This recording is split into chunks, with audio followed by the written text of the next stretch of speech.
First Cup KC, unique, hustle hard music. Yeah, First Cup KC, start your day off with a cup of Joe and positive convo. First Cup KC, shine a light on the ones that work hard from Kansas to the Mo. First Cup KC, motivate, educate, inspire the youth to be great. First Cup KC, believe in yourself is the key to make a change. It's never too late. First Cup KC. This broadcast is a No Solutions podcast production. Yeah. Welcome back to the First Cup KC, everyone. Today on the show, I got a very special guest. He goes by the name Rob the Poet Taylor, but everybody else know him as R to the O to the B to the B to the B. What's up with it? What's going down? I'm chilling. I'm feeling good. Man, you know what I'm saying? Hey, thanks for having me on, dog. You know, man, I'm blessed to have you, man. That's what's up. Thank you for coming. Absolutely, you know my pleasure. My pleasure. It gives we need a different view of things. So hopefully you bring it to us. Absolutely. You bringing it? You gonna bring it today? I'm down to do that. I like to give objective views on things and then later alternative on perspectives. You feel me? Hey man, all I want to say is I can't wait to hear this little poem thing you got going on. So and I'm gonna drop a little something for you. I see what I can come up with. You know, I'm go through the mental Rolodex of rhymes. You know what I'm saying, and see what I can pull out. That's what's up, man. Well, we can get this going. First of all, I want to tell the audience a little bit about who ROB is.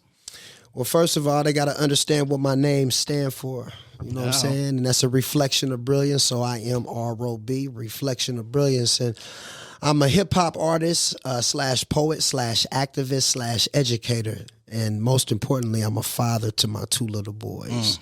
That kind of encompasses who I am in my existence. I know you're a goal setter. Absolutely. Big goal setter. And you got to be, because of course where we come from, we basically setting our own rules from day one. Parents are not, because those streets ain't no joke and your parents ain't with you all the time. Right. So we pretty much got to make our own world up out there. But since you this big goal setter, man, why is it so important, you know, for you to set goals? Why do you think it's even important to set them? Because a lot of people don't even really know. I mean, me personally, the reason why I set goals, it gives me, you know, it allows me to have some type of direction for where I'm going. And also, if I set a goal, I'm going to set a plan on how to reach that goal. It's kind of like, you know, being somewhere like in your neighborhood and you see a construction project going on. Well, it's a picture of what it's going to look like before they even dig a hole. You know what I'm saying? So I approach my goals the same way, because everything starts in the mind. So I can see the end result in my mind. So now all I have to do, since I know that's tangible because I thought about it, now all I got to do is create a realistic strategy to get to that certain point. So you write that stuff down, huh? You draw the map. Absolutely, because it gives you a little measuring stick as you go along that map. You can measure your steps along the way. All right, man, my next question, bro, is why is it so important to read the traditional way instead of just on the internet?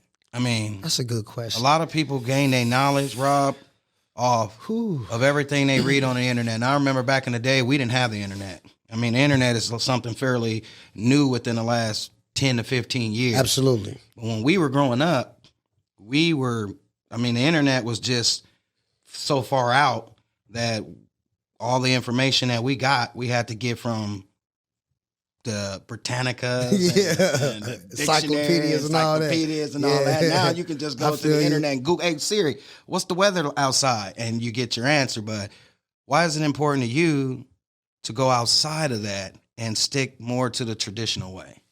Well, you know, you speaking to a guy that just loves to read. Like our generation, we grew up with books, tangible books, right? And it's something that, you know, coming out of childhood, that's one of the pieces of my childhood that I held on to, reading books. So when reading the traditional way, You know, 'cause the internet is definitely non-traditional, but reading the traditional way, I think, allows me to immerse myself fully into the literature that I'm reading, with having it in my hand and just being able to have the time and the peace of just being able to soak the literature up. Do you? I think that's important. So do you just do books? Or do you do audio books too? I mean, I've dabbled with audiobooks. I mean, me dabbling with audiobooks inspired me to create my own, but I'm not going to sit here and say that I'm a big fan of them because, like I said, I'm old school. I still will pick up a book and read it. Yeah, that's good, man. That's definitely good. So, me personally, the internet is okay, but I like to back up the internet. Yeah. If I read something on the internet, I got to go to another source because I got my wife all the time saying, "Did you hear what happened?" Right. And you're like, "What?" And it's like, "Oh, this happened." He's like, Right. "Where'd you hear that from?" "Oh, it's on the internet." And I'm like, I don't know about that. I mean, you just told me it was on the internet. So, but dude, before I get too far into this episode, what does it mean to be this reflection of brilliance that you ROBing us with? Well, you got to understand, like, and hold on, and why and how did you even associate that with your actual name? Because that's some slick stuff right there. I mean, I don't get asked that question often, and that's a dope question. And like, you got to understand, my name didn't always stand for that. Yeah. Okay, so that my name, the definition of my name as it stands right now, Reflection of Brilliance, comes from a place of growth. My name actually started off as a rapper in the 90s. It was R.O.B. Yeah. But it stood for riches. Over, and you know what that other, come on now. So, I remember being at the mall with my mom one day. This is how the transition began. And somebody walked up to me and addressed me by that name. I was getting a little popularity, people walking up to me, "Hey, what's up, R.O.B.?" And this one dude walked up to me and he said the full thing, and he said it like riches over in front of my mom, and I just happened to glance at her. She was like, "You need to change your name." Yeah. And it bothered me that much. So it took a while. And I really just kind of just sat one day and thought about what I actually invest into my music, which is intelligence and knowledge and experience, real life experience. And it's brilliant when I do that. And that's how it started formulating. I mean, you're a reflection of brilliance in your own right. Yeah, man. You know what I'm saying? That's how I look at it. We all are reflections of brilliance because we're children of God. So that's how I look at it. I like it, man. And I take my hat off for the change. Appreciate it. Being in that industry, I was a rapper. I was out there. I mean, you got a lot of influence. You got a lot of people. You are the influence. And, that name in that name in that genre probably carried a lot of weight. And for you to take the risk of even changing it, man, that's a lot. But I know it also comes with the belief that you have in God too. Absolutely. And that's my next question. How has your religious beliefs played a role in your life and your change? Well, I wouldn't necessarily, I grew up in the church. I grew up in the Christian church. You know what I'm saying? I had the, like that old school pastor, drove a Cadillac Rings, you know what I'm saying? Yeah. Do the dance at the end and trying to hurry up before the game come on and get the service over. He was, I grew up in a real good church, man. And, as I got older, I became more in tune with building myself up spiritually in all realms of life, not just in a religious realm. Mm-hmm. So through just growth, I was introduced to different religions. I spent some time in prison. I was introduced to Islam, where I was able to find a lot of peace. You know what I'm saying? Yeah. But I am not Islamic. I don't identify as Christian, but I believe in God. Right, you know what I'm saying? Man. So, there's only one, and I believe in that one because we all come from that source. But having that type of ideology has played a role in my endeavors because it positions me to be able to deal with my fellow man with a pure heart. Man, boy, you coming on here spitting some poetic stuff, bro. Straight up, man. But how important is that relationship, though, that you carry with the Creator?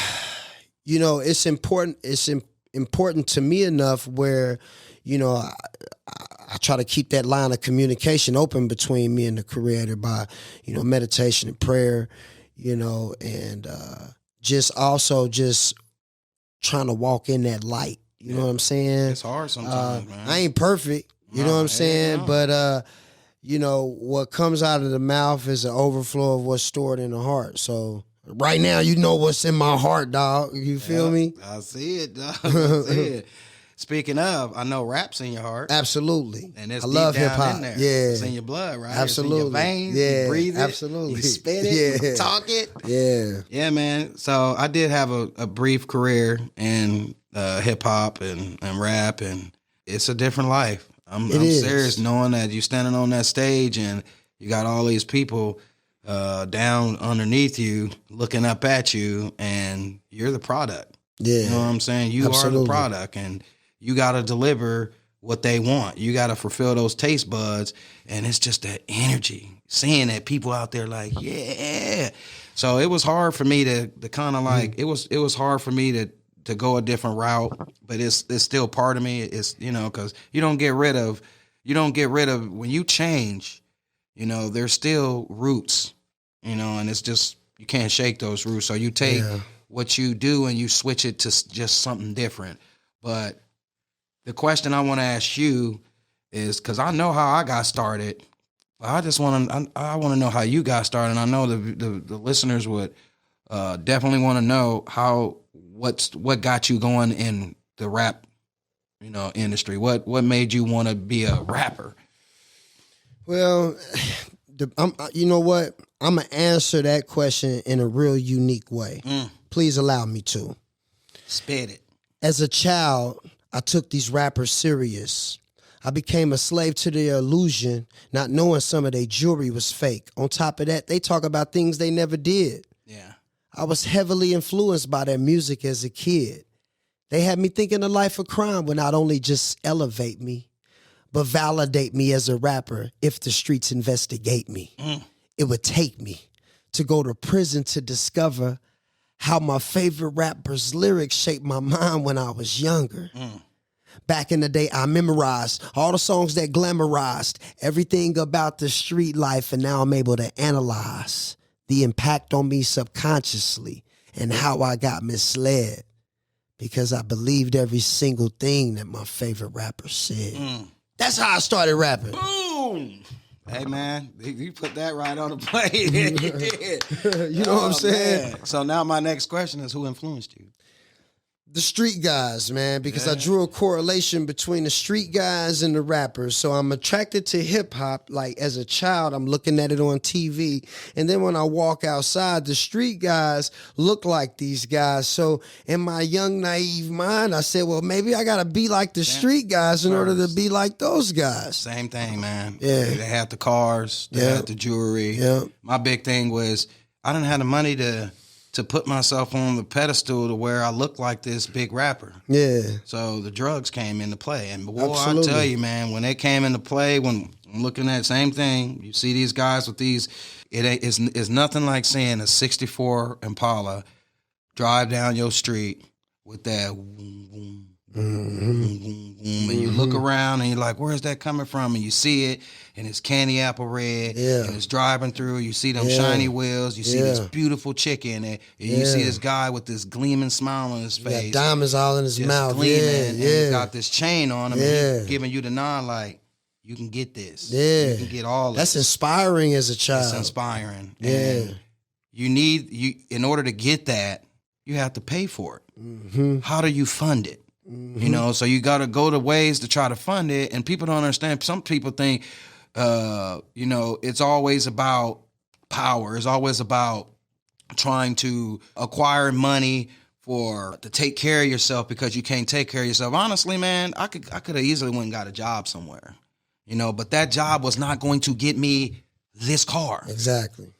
When I need it. And I don't need it 10 years from now. I need it now. So I'm going to trade in this $10 an hour job back then, if you're lucky, because I remember having a 7, 8, 9. Yeah, all that. I've been through all that. So this puts you with a $10 an hour job when you can be making $100 every 10, 15 minutes. And that started changing the game. And now you're making, You go from there to even making more, and it gets addictive. And now you got the money you need to fund this That's operation. a lifestyle now. And now you didn't turn it into a lifestyle. Yeah. And guess what? Half our rappers that we grew up on, I mean, the breed was right there. The breed was saying, in order to do what we doing, you gotta do what we doing. You know, Master P was one of my biggest influences when it came to that when it came to that mindset. And it's interesting how, you know, us as black men that have been in the streets and stuff, you know, we did some ill stuff, and we get to a point in our life of spiritual philanthropy where we want to make sure that we give out game and information and give back. But I be wondering if artists like Master P have sat back and thought about how he impacted the kid me. Yeah. You know what I'm saying? Because I've thought about how he's impacted me. I thought about how, you know, Snoop Dogg, you know what I'm saying, he helped develop my outlook on women. You know what I'm saying? Yeah. And it made him and Too Short made it cool to just be like, shut up, BITCH. You know what I'm saying? And it was like laughter, and it wasn't shrewd. It was just part of the lingo. Yeah. Meanwhile, outside perspective is like, wow, that's disrespectful. And I didn't understand that as a child. You know what I'm saying? So yeah, man, I was inspired. You know, ultimately my gift is writing and poetry, and it morphed into hip hop and rapping and all that just by my experience in the underworld. Man, when did you decide that you were going to transition into rap from being a hobby into actually making it like this big career to where now the whole city knows R.O.B.? Well, you know, growing up, I always had this desire to get a record deal. You know, I wanted to get a record deal. And, you know, in the 90s leading into the 2000s, if you remember, it was an independent hustle boom going with CDs and people selling them out the trunks of their cars. Yeah. So one of my childhood friends came to me like, yo, let's start a record label. You know, he's 19, I'm 20 years old.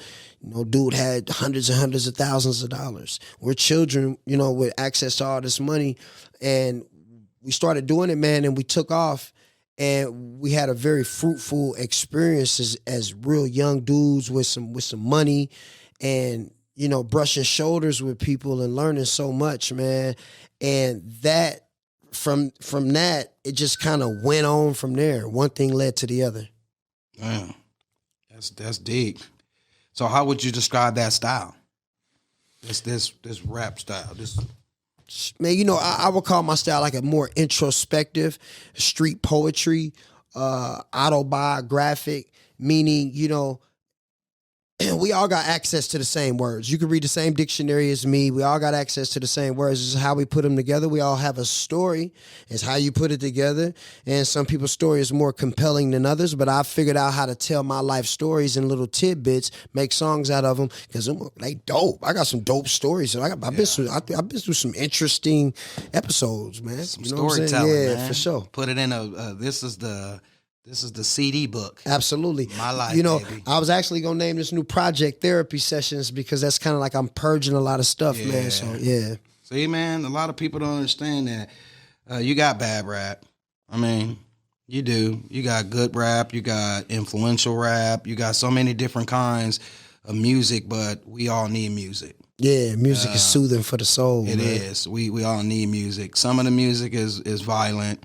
And like I said, some of the music is boring, but some people who are violent might need that boring music, and some people who are just walkovers sometimes might need that. Yeah, they need to hear some Bone Crusher or something. You know what I mean? To encourage them. So yeah, I never really tried to say music is bad, because I really don't believe there's any bad music. I just believe that there's music, and that music might not be for you, but it might be for someone else. So a lot of people like to say, oh, rap's bad influence in music and la. And it's like, well, what if you grew up in the culture? You know, what if you grew up and the only thing you knew was hip hop? Yeah. You know, then what? You know, you move away and you move to the country, and all you got is Garth Brooks playing. Yeah. And I mean, are you supposed to relate with that? I mean, you could. Might find some good songs by old Garth. Yeah, I'm just saying you could. But that ain't gonna be your thing. It might not be your thing. Yeah. So if it's not your thing, turn the station. You know, turn to something that you would rather listen to. Right. I think hip hop is a big thing. It's always been a big thing in my life. Like I said, I grew up with the same hopes and dreams, that contract, chasing that dang contract, not even realizing that it's a serpent that's signing the paper, that's handing you the paper. I didn't know that either. And that's normally the case, you know, with a lot of these people's. One thing I want to talk about, because the time is getting a little short, but one thing I want to ask you about is, and I know this is not part of the questions that we originally agreed, but man, what is your take on what's going on in the industry right now with all of our brothers dying in this rap world? You know, we just had another one that just got knocked off in a dice game, and these dudes is like they worth millions. Yeah, you know, and it's like, why? And before that, the month before that, it was another one. I mean, what's the guy name? Young Dolph. Young man. That's the stuff that I mean. Like, how can you make this culture work? Because remember, I was telling you before we started this conversation, the night I got indicted, and I have people that watched this show that was there the night that it all happened. Okay. And we got this deal with Too Short. We were supposed to be signing this mixtape deal, so we spent the whole night with this guy. Okay. And it was a good time. This, you know, I like this dude. You know, even though I grew up hearing him saying all these BITCHs and all this, it felt good to be around this legend. You know what I'm saying? But I got indicted, and it moved me away, and it changed my whole course. And to me, that was more like a blessing, because guess what, Rob? I'm starting to believe that I might not be here. You know, because the industry is just so crooked, and it just, you would think you made it. Man, I made it. I finally made it. Yeah. I got this mixtape deal, and I'm on my way to Atlanta, you know, and it's just this good feeling. And 3 years later, you die in a shooting or something. It's like, when you get famous, you would think that that's your golden ticket. Right. That is your access to a whole new life. And I don't know. So the question I'm trying to ask here is, if you made it, if you would have made it, do you think there would have ever been a time where you would have been able to step away from the streets in real life, maybe continue it on the records? But because, man, it's hard seeing what's going on now, but it wasn't hard back then when you wanted it so bad. Yeah, because it's all illusionary. You know, I was watching Drink Champs, and Noriega talked about certain doors that you got to come in. And with all due respect and with all honesty, you know, I was coming in the industry through the drug dealer door with my own money. Yeah. So I was able to see things from a different perspective. And the perspective that I saw is that all of that stuff is intertwined. The streets and the entertainment, that stuff is intertwined, and it's smoke and mirrors. It's real illusion-y or whatever, magical. It's weird, and I felt like, you know, with the recent murders and stuff, I don't know. I can't necessarily say if they rap related, but I will say this though, man. I will say this. You know, I'm a hip hop kid. I like, you know, Mos Def and Talib Kweli and Common. And I also like, you know, gangster dudes too. Like, you know, gangster rap, dope dealer rap, like Jeezy, you know what I'm saying? Gucci Man. I like them guys too, right? But one thing that I know, the frequency, the vibe that I'm going to have at a Gucci Man concert is going to be totally different than at a Mos Def concert, right? So whatever these dudes is speaking, that's the energy that they're attracting. You know, like Fat Tone, that was my good friend. You know what I'm saying? Fat Tone wasn't really this big bad wolf like how everybody thinks, but his music attracted the big bad wolves. Yeah. And it made the big bad wolves become like, they were attracted to his music, and they gravitated towards everything that he did, and that became his audience. And it ultimately contributed to his downfall as well. So when you rap about murder and you rap about violence and drugs and all that, those are the things that's coming. Like 2 Live Crew. Think about this. 2 Live Crew, they rapped about sex and women and stuff, right? that's what came their way. A lot of freaky deakies, you know what I'm saying? Because that's what they rapped about. So the tongue actually creates the reality in front of you. I know that sounds kind of weird and magical to some people, but I'm here to say it, bruh. You know what I'm saying? You keep saying it, it's going to formulate in front of you because there's a God that's listening. You know what I mean? So yeah, man, that's my take on it. You know, rest in peace to Takeoff. That was the most recent hip hop homicide. Man. But it's a lot of situations where different rappers, even just local rappers in different cities, involved in these different skirmishes with other local rappers, and they shooting and killing each other. I don't understand it because when I was coming up and I'm standing on them street corners and I would carry my notebook in my back pocket and I'm selling drugs on the street corner with a vision that I wanted to be a rapper, the whole objective was for me to get out of that, bring those gang members that I was hanging with, my gang, bring them with me, and we go live in the Hollywood Hills and we ride off into the sunset and we laugh at our past. Yeah. You know what I'm saying? Now it's shifted to where, okay, give these guys some money and they're banging harder, man. So it's kind of confusing. So I just do what I do, keep spreading my light. Why? Because I'm a reflection of brilliance. You know what I'm saying? Brilliance. Well, I got to ask that question because I see people like Ice Cube, Snoop Dogg. Yeah. You know, I see these guys, and they were from South Central, and they took their money well. Yeah. You know, even they continued to rap that style of music, but as they got older and farther away from that environment, you can see the difference in the music. Like you said, you speaking. Now they're talking about fame and living in the high life and living. So you're right. You got to be careful with what the mouth produces. Yeah. Because you want things.